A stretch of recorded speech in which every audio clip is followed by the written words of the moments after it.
स्वागत है आप सभी का लक्ष्य एकेडमी के ऑनलाइन प्लेटफॉर्म लक्ष्य मंत्रा पे। यूट्यूब चैनल लक्ष्य मंत्रा को सब्सक्राइब करें और लोगों से शेयर भी करें। चलिए अब बता दें आज के वीडियो में ऐसा क्या है कि आपको देखना ही चाहिए। जैसे कि नाम है यूपी पेट स्पेशल, तो जो बेसिक चीजें हैं, जैसे आपको पता है कि पेट का एग्जाम बहुत बेसिक होता है, तो बेसिक चीजें अगर आप बात करें ज्योग्राफी में क्या है, तो चाहे आप पहाड़ों की बात कर लें, स्टेट्स की बात कर लें, रिवर्स की बात कर लें, यही सबसे बेसिक है। तो जब हम नदियों की बात कर रहे हैं, जैसा कि पिछले वीडियो में कहा भी गया था, तो नदियों के बारे में सबसे विशेष क्या है जो आपको ध्यान रखना है, तो नदियों का उद्गम कहाँ से होता है और वो कहाँ जाकर बह जाती हैं। तो जैसा कि प्रॉमिस किया गया था पिछले वीडियो में, आपको वो पूरा कंटेंट इस वीडियो में मिलेगा। तो बिना देरी किए शुरू करते हैं आज की क्लास। तो आपका जो पहला प्रश्न है वो ये है, सिंधु नदी का उद्गम कहाँ से होता है। आज के वीडियो की ये गारंटी है कि भारत की जो मेन रिवर्स है टॉप 10, उसका आपको उद्गम और अंत बिल्कुल अच्छे से याद हो जाएगा। तो चलिए शुरू करते हैं। तो सिंधु नदी का उद्गम कहाँ है, इंडस। इंडस यानी कि सिंधु नदी का उद्गम कहाँ से होता है। तो मैंने आपको पिछली बार में बताया था कि ये लगभग 2900 किलोमीटर लंबी नदी है, लेकिन फिर ये भारत की सबसे लंबी लार्जेस्ट चैनल क्यों नहीं कहलाता है, इसलिए नहीं कहलाता है क्योंकि इनका उद्गम जो है वो यहाँ से नहीं होता है, और इनका जो मेजर पोर्शन है वो कहाँ बहता है, तो वो पाकिस्तान में बहता है, अब प्रेजेंट डे पाकिस्तान। तो इस तरह से गंगा बन जाती है भारत की सबसे लंबी सबसे बड़ी नदी। तो अब बात करें, जब हमने कहा कि भारत में नहीं बहता है तो कहां से बहता है भाई, तो ये जो इसका उद्गम स्थल है वो है कैलाश रेंज।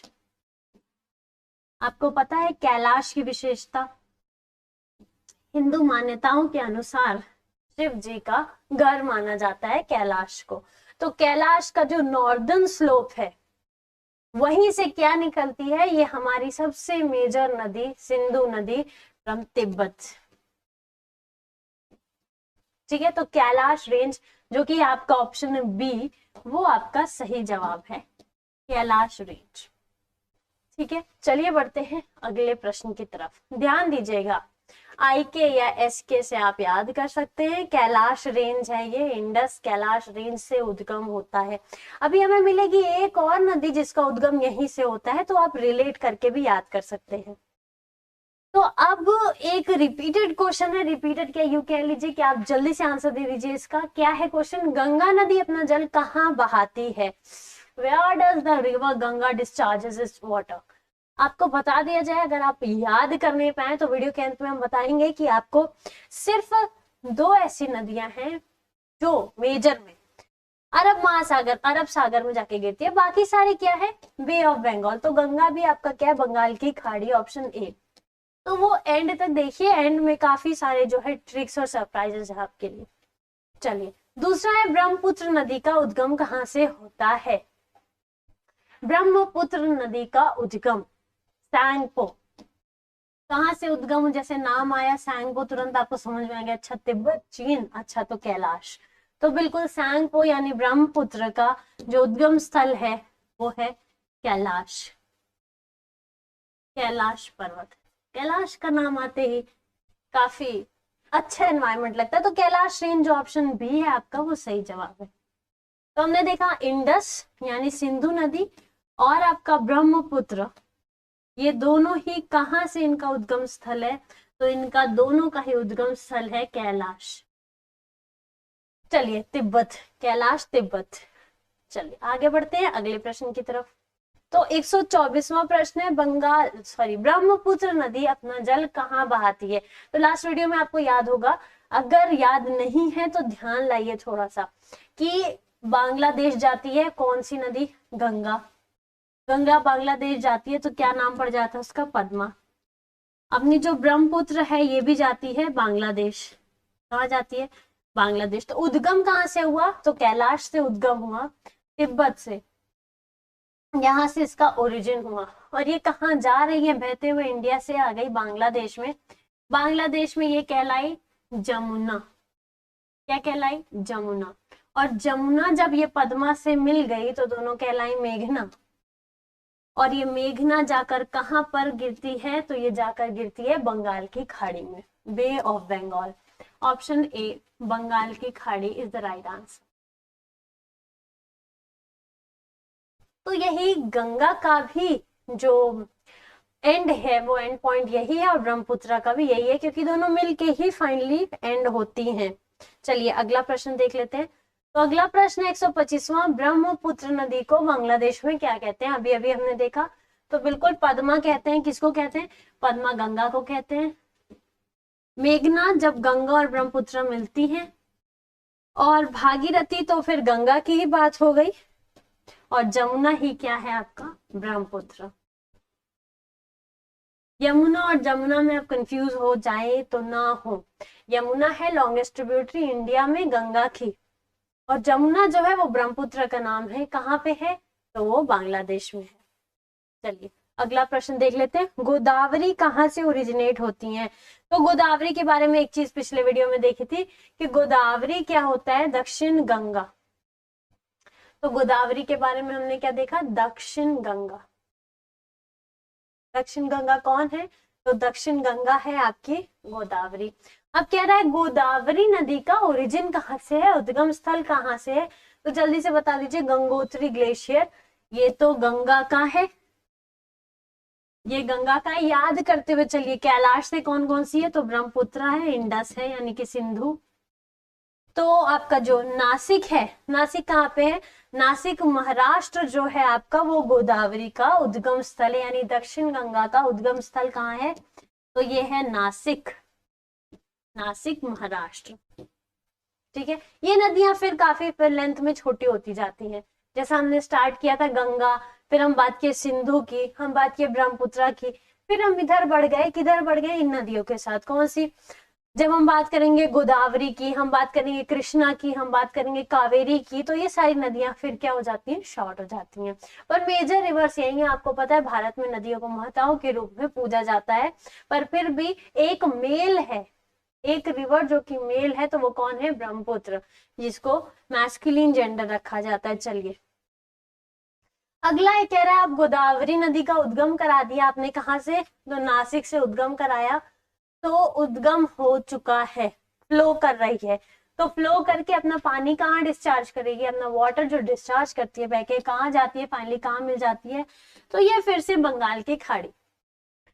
तो अभी तक आपने देखा है मैक्सिमम सब बंगाल की खाड़ी, चाहे आप बात करें गंगा, बांग्लादेश से होकर बंगाल की खाड़ी, ब्रह्मपुत्र, ब्रह्मपुत्र कहाँ? बंगाल की खाड़ी।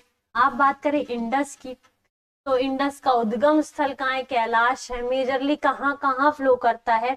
लेकिन इंडस की जब आप बात करेंगे तो इंडस फ्लो होके कहाँ चला जाता है? अरब महासागर में गिरता है, अरब सागर में, अरेबियन सी। तो गंगा, ब्रह्मपुत्र हो गया आपका, गोदावरी हो गया। तीन नदियां हमने देखा, कौन कहाँ जाती हैं? ये तो ये बंगाल की खाड़ी में जाती हैं। देखिए याद करते चलिए, गोदावरी गंगा और ब्रह्मपुत्र बंगाल की खाड़ी, और इंडस यानी सिंधु नदी आपका अरब सागर में। इनका उद्गम कहाँ कहाँ है? गंगा का गंगोत्री ग्लेशियर उत्तराखंड, गोदावरी का नासिक, ब्रह्मपुत्र का कहाँ है? कैलाश, और इंडस का भी कहाँ है? कैलाश। चलिए बढ़ते हैं आगे। कृष्णा नदी का उद्गम कहाँ से होता है? गंगोत्री ग्लेशियर से होता है गंगा का, फिर आपका कैलाश रेंज से होता है आपका सिंधु, सिंधु और किसका होता है? सिंधु के साथ साथ आपका ब्रह्मपुत्र का होता है। उसके बाद आपका नासिक से किसका अभी हमने देखा? तो गोदावरी का होता है, बिल्कुल। फिर पश्चिमी घाट जो वेस्टर्न घाट है, इससे किसका उद्गम होता है? तो इससे उद्गम होता है कृष्णा नदी का। लगभग 1337 की हाइट से जो है जाके गिरते हैं। तो वेस्टर्न घाट्स, ऑप्शन डी जो है वो सही जवाब है। ठीक है, अब उद्गम हो गया हमारा, तो उद्गम हो गया तो बिल्कुल कहीं ना कहीं जाके ये गिरेंगे भी। तो अगला प्रश्न देख लेते हैं। तो अगला है, कृष्णा नदी अपना जल कहाँ बहाती है? तो फिर से ये जवाब है आपका बंगाल की खाड़ी, बंगाल की खाड़ी। तो अब हमने देखा कौन कौन सी नदी? गंगा, गोदावरी, ब्रह्मपुत्र, और अब आगे आपकी कृष्णा। ये कहाँ है? ये चारों क्या है? ये बे ऑफ बंगाल यानी बंगाल की खाड़ी में अपना पानी डिस्चार्ज करती हैं। वही हमने पढ़ा इंडस कहाँ फिर? तो इंडस का है अरब सागर, अरेबियन सी। इनका उद्गम हमने देखा, तो बात करें गंगा का उद्गम तो गंगोत्री ग्लेशियर, गोदावरी का उद्गम तो गोदावरी का उद्गम नासिक, ब्रह्मपुत्र का और तो कहाँ हो जाता है, तो कैलाश हो जाता है। कृष्णा का उद्गम कहाँ से हुआ, तो कृष्णा नदी का उद्गम हुआ वेस्टर्न घाट्स यानी पश्चिमी घाटों से, और इंडस का कैलाश। देखिए 5 नदी टोटल बैक टू बैक याद हो गई हैं आपको। चलिए आगे बढ़ते हैं। आगे कह रहा है नर्मदा। तो अब हमने देखा कौन कौन सा देखा, हमने देखा गंगा, हमने देखा गोदावरी, हमने देखा ब्रह्मपुत्र, ब्रह्मपुत्र के बाद हमने देखा कृष्णा, बंगाल की खाड़ी वाले हैं ये। हमने एक इंडस देखा जो कि अरब सागर वाला है, अरब सागर, और ये सब बंगाल की खाड़ी। इन सबका उद्गम भी याद हो गया आपको, बिल्कुल याद हो गया है। तो ब्रह्मपुत्र इंडस का क्या है, आपका कैलाश है, फिर आपका कृष्णा नदी का वेस्टर्न घाट है, आपका गोदावरी का नासिक है, गंगा का गंगोत्री ग्लेशियर है। चलिए इंडस का भी क्या है, कैलाश है। उसके बाद नर्मदा नदी का उद्गम बताइए। तो नर्मदा नदी का उद्गम है अमरकंटक, मध्य प्रदेश, अमरकंटक मध्य प्रदेश। तो नर्मदा, नर्मदा अमरकंटक। अब देखिए ये लिखा इंडस के साथ है, तो अगले प्रश्न पे चलते हैं। तो अगला प्रश्न है आपका कि नर्मदा नदी अपना जल कहाँ बहाती है। तो अगर नर्मदा नदी को पूछा जाए कि नर्मदा नदी अपना जल कहाँ डिस्चार्ज करती है, कहाँ बहाती है, तो क्योंकि इंडस के साथ लिखा है तो ये भी अरब सागर में बहाती है। तो अब ध्यान से एक बार रिवाइज कर लेते हैं। तो बिल्कुल गंगा गंगोत्री ग्लेशियर से उद्गम होता है, गिरती है बे ऑफ बंगाल में। गोदावरी का उद्गम कहाँ से होता है, जल्दी से बताइए, नासिक से होता है, गिरती है बे ऑफ बंगाल। ब्रह्मपुत्र का कैलाश से, और ये भी जाके गिरती है आपके बे ऑफ बंगाल में। कृष्णा नदी का वेस्टर्न घाट से होता है, जाके गिरती है बे ऑफ बंगाल, बंगाल की खाड़ी में। नर्मदा नदी का उद्गम कहाँ से होता है, तो अभी आपने देखा अमरकंटक चोटी से और मध्य प्रदेश, और गिरती है अरब सागर में। इंडस का कैलाश से और गिरती है अरब सागर में। तो टोटल 6 नदियां हमने बिल्कुल अच्छे से याद कर ली हैं। चलिए आगे। अगला जो प्रश्न है आपका वो है नर्मदा नदी का, हाँ ये तो हमने देख लिया, इसका आंसर है क्या, बी, ऑप्शन बी। चलिए बढ़ते हैं अगले प्रश्न की तरफ। तो महानदी का उद्गम कहाँ होता है, तो महानदी का उद्गम होता है रायपुर छत्तीसगढ़ से। ठीक है, ऑप्शन से देख लेते हैं। ये गंगा हो गया, ये इंडस ब्रह्मपुत्र हो गया। वेस्टर्न घाट से किसका होता है, अभी हमने देखा था गोदावरी का नासिक। कृष्णा का कहाँ से होता है, जल्दी बताइए जल्दी बताइए जल्दी। तो बिल्कुल आप लोग सही कह रहे हैं, ये कृष्णा नदी का है। तो महानदी का कहाँ से है, रायपुर, रायपुर छत्तीसगढ़। 7वीं नदी आपको याद हो रही है, रायपुर छत्तीसगढ़। MR मिस्टर से याद कर लीजिए इसको। अब क्योंकि उद्गम हो चुका है तो अंत भी होना जरूरी है। तो ये अपना पानी कहाँ जाके डिस्चार्ज करती है, तो फिर से ये बंगाल की खाड़ी। 2 नदियां हमने देखी जो अरब सागर में जाती है, जो कि है इंडस, और दूसरी कौन सी है, नर्मदा, ये भी है बंगाल की खाड़ी। चलिए कावेरी नदी का उद्गम कहाँ से होता है, कहाँ से निकलती है, कहाँ से ओरिजिनेट होती है। तो आपको एक जगह का नाम मैंने बताया था, कूर्ग, कर्नाटक में। कूर्ग के बारे में बहुत चीजें हैं, जब हम लोग मिसलेनियस भी पढ़ रहे थे तो पहला जो रेजिमेंट, डेकोरेटेड रेजिमेंट है, वो भी कूर्ग से था आजादी के बाद। यहाँ बहुत ही वीर गाथाएं हैं, जो पहले जनरल करियप्पा थे वो भी यहीं से थे। अभी भी ये एनवायरमेंट बहुत साफ है यहाँ पे, अभी भी बाहरी गंदगी या पॉल्यूशन नहीं है। तो कावेरी का उद्गम भी यही कूर्ग से होता है। पहाड़ी का क्या नाम है, तो ब्रह्मगिरी रेंज नाम है। ठीक है, Brahmagiri range of Western Ghat, Brahmagiri range Western Ghat का, और जगह कौन सी है, कूर्ग, कर्नाटका। चलिए तो हमने एक और नदी देखी, कावेरी। कावेरी कूर्ग से आप याद रख सकते हैं, कावेरी कूर्ग। अब कावेरी नदी अपना जल कहाँ जाके गिराती है, तो इस पे एक कई सारे प्रश्न बन सकते हैं। प्रश्न क्या है, आंसर है आपका ग्रैंड एनीकट नहर। ग्रैंड एनीकट नहर जो है, ये प्रश्न रखने का एक और भी वजह है, अभी रिसेंटली ये बहुत ज्यादा न्यूज में था ग्रैंड एनीकट नहर, क्योंकि 2640 करोड़ का प्रोजेक्ट जो है वो सेंट्रल गवर्नमेंट ने पास किया है, जिसका inauguration prime minister mister Narendra Modi ने किया है। इस ग्रैंड एनीकट को फिर से रेनोवेट करने की। ये वन ऑफ द ओल्डेस्ट, सबसे पुराना नहर है भारत का। अब चलिए इसके बारे में 2-3 प्रश्न देख लेते हैं। तो सबसे पहला है ग्रैंड एनीकट नदी को और किस नहर को और किस नाम से जाना जाता है? तो ग्रैंड एनीकट नहर की बात कर रहे थे हम कि ये रिसेंटली अभी बहुत न्यूज में था, सुर्खियों में था। क्यों? क्योंकि इसके रेनोवेशन के लिए 2640 करोड़ का प्रोजेक्ट भी पास हुआ है। तो अब बात कर ले इसको और किस नाम से जाना जाता है। अगर ये सुर्खियों में है तो फिर ये करंट से भी रिलेटेड हो जाता है। तो इसको और किस नाम से जाना जाता है? तो बिल्कुल इसको कल्लानई के नाम से जाना जाता है। कल्लनई के नाम से जाना जाता है। ये सबसे पुरानी नहर है टिल डेट। ये चोलास के टाइम की बनी हुई है। तो इस पे 2-3 प्रश्न तो बनते हैं। तो दूसरा जो इस पे प्रश्न है वो ये है कि ग्रैंड एनीकट नहर प्रणाली का निर्माण कब किया गया था? तो ये सबसे इंपॉर्टेंट प्रश्न है क्योंकि ये लगभग 2nd सेंचुरी, 2री शताब्दी में किया गया था। One of the earliest Chola rulers से, मतलब वो जो चोलास को आप जानते हैं उनसे भी पहले के चोला रूलर ने इसको बनाया था ग्रैंड एनीकट, जो अभी तक भी है। तो एक और प्रश्न इस पे कि आखिर बनाया इसको किसने? तो द ग्रैंड एनीकट कैनाल, जो एनीकट नहर है, उसका निर्माण किसके द्वारा हुआ? तो उसका निर्माण करिकालन चोला के द्वारा हुआ। चोला किंग करिकालन। तो इसका नाम देखा आपने, कल्लनई। इसको बनाए किससे? तो इसको बनाए करिकालन ने। ठीक है, ये बना कब? तो ये बना आपका 2nd सेंचुरी में। ठीक है, कब बना? कब से? 2री शताब्दी के समय की बात है। ये अभी न्यूज में क्यों था? क्योंकि प्राइम मिनिस्टर नरेंद्र मोदी ने पास किया 2640 करोड़ का एक प्रोजेक्ट, इसको फिर से रेनोवेट करने के लिए, रिकंस्ट्रक्ट करवाने के लिए, दोबारा से इसको अच्छे से बनवाने के लिए।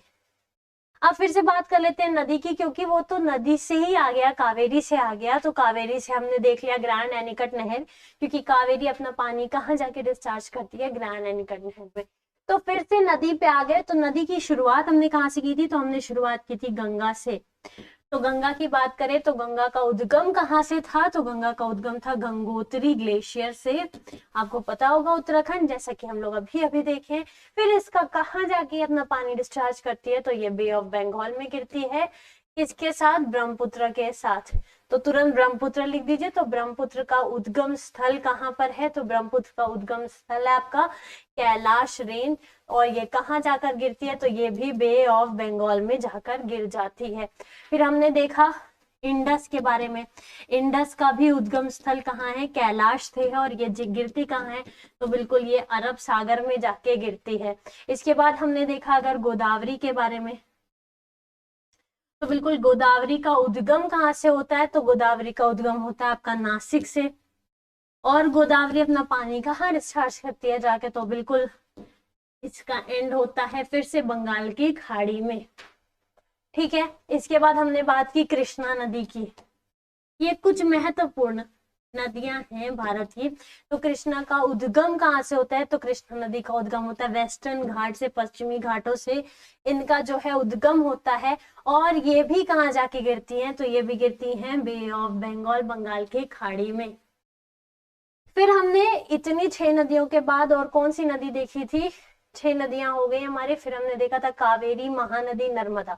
तो हमने जब बात की नर्मदा की, तो नर्मदा का उद्गम स्थल कहाँ था? जल्दी से बता दीजिए।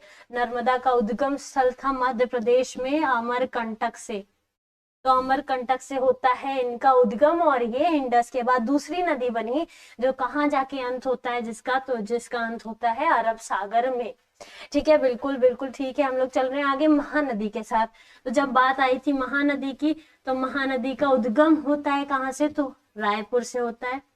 और महानदी भी कहाँ जाके गिर जाती है? आपकी बंगाल की खाड़ी में। तो देख रहे हैं आप लोग कि सिर्फ हम अभी तक 2 नदी का, इंडस हो गई, आपकी इंडस की बात हो गई और नर्मदा की बात हो गई। तो दोनों कहाँ अपना पानी डिस्चार्ज करती हैं? तो ये दोनों अरब सागर में जाके गिरती हैं। रायपुर की जो महानदी है ये भी बे ऑफ बंगाल में गिरती है और इसका उद्गम स्थल रायपुर है। रायपुर के बाद अब हम आए थे कावेरी पे। जब भी महानदी के बाद हमने कावेरी की बात की, तो कावेरी का उद्गम स्थल क्या था? तो कावेरी का उद्गम स्थल कौन सा, जल्दी से बता दीजिए। कावेरी का उद्गम स्थल कूर्ग से था, ब्रह्मगिरी पहाड़ियों से था, जो कि कर्नाटक में है। और ये कहाँ जाके गिरती है? तो इससे हमने देखा ग्रैंड एनीकट नहर। फिर ग्रैंड एनीकट नहर के बारे में देखा कि दूसरी शताब्दी में चोला रूलर करिकालन द्वारा बनाया गया, और ये अभी अभी सुर्खियों में भी था। चलिए अगला जो अब आखिरी नदी है आज के इस वीडियो के लिए, तो वो है ताप्ती, जिसको तापी भी कहते हैं हम लोग। तो तापी नदी का आप बताइए उद्गम स्थल कहाँ से है? तो तापी नदी का उद्गम स्थल है सतपुरा रेंज से। तो सतपुरा रेंज से इनका उद्गम होता है, और ये जाके कहाँ गिरती है? तो ये तीसरी मेजर नदी है भारत की, जो कहाँ जाके फिर से गिरती है? तो ये गिरती है फिर से अरब सागर में। तो अरब सागर में एक गिरी तापी, एक गिरी आपका इंडस सिंधु, और एक आपकी नर्मदा। बाकी आप बे ऑफ बंगाल पे चले जाइए आराम से, और जो आपकी कावेरी है वो ग्रैंड एनीकट नहर। इसीलिए ग्रैंड एनीकट नहर पे इतने क्वेश्चन रख दिए गए कि आपको भूले ना। तो जो आपका वीडियो है उसका पूरा एक ओवरव्यू जो है इस समय आपके स्क्रीन पे है, आप एक बार देख लीजिए। एकदम ये मेजर नदी है, चाहे वो यूपी पेट, ये सब बेसिक एग्जाम्स में इससे ज्यादा आपको, इससे ज्यादा लेवल का नहीं मिलेगा, और ये एकदम बेस्ट तरीका है तैयार करने का। अब जब आप फिर एक नदी को उठाते हैं तो नदी कहाँ कहाँ से होकर कहाँ जाती है, इस तरह से पढ़िए, ये फिर आसान हो जाएगा। तो ये है पूरा आपका आज का वीडियो। जो आपका आखिरी प्रश्न है वो यही है कि तापी नदी कहाँ पर उसका जाके अंत होता है? तो बिल्कुल हमने देखा अरब सागर में। तो बिल्कुल आज का वीडियो जो है यहीं जाके खत्म होता है। ऑप्शन बी जो है वो आपका यही है, ऑप्शन बी। तो आज के वीडियो के लिए हम इतना ही तो कर दे रहे हैं, पर आपको अगले वीडियो के लिए तैयार रहना है। 2 नदियों के बारे में बैक टू बैक वीडियोस हमने देख लिए, जिसमें हमने नदियों के बारे में ऑलमोस्ट एवरीथिंग कवर किया है। सिर्फ एक और वीडियो आएगा जो नदियों पे रहेगा, नदियों पे बिल्कुल बेस्ड रहेगा, जिसमें मैक्सिमम क्वेश्चंस जो हैं, जो हम एक अच्छे लेवल के क्वेश्चंस रखेंगे नदियों के, ताकि आप लोगों के लिए वो ज्यादा उपयोगी हो। तो बेसिस के सारे क्वेश्चन नदियों पे आप खत्म हो चुके हैं, और इसके साथ आज का वीडियो भी खत्म हो चुका है। आज के वीडियो के लिए इतना ही, धन्यवाद। Please subscribe to our YouTube channel Laksh Academy and press the bell icon to get new video updates.